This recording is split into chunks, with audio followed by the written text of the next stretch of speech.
मुख्यमंत्री शिंदेंकडून न्हावा शेवा सागरी सेतूची पाहणी। निवडणुका डोळ्यासमोर ठेवून कोणतीही कामं करत नाही, मुख्यमंत्री शिंदेंचा विरोधकांना टोला। पंढरपुरात आज ओबीसी एल्गार मेळावा, मंत्री छगन भुजबळ आणि आमदार गोपीचंद पडळकरांची तोफ धडाडणार।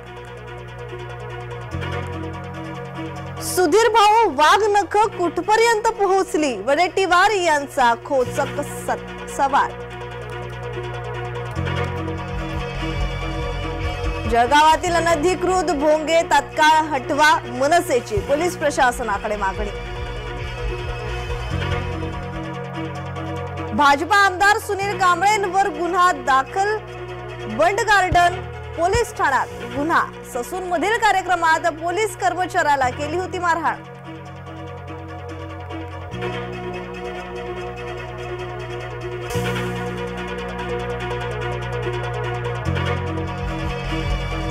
शरद मोहोळ हत्या प्रकरण पुणे गुन्हे शाखेने 8 जणांना घेतलं ताब्यात।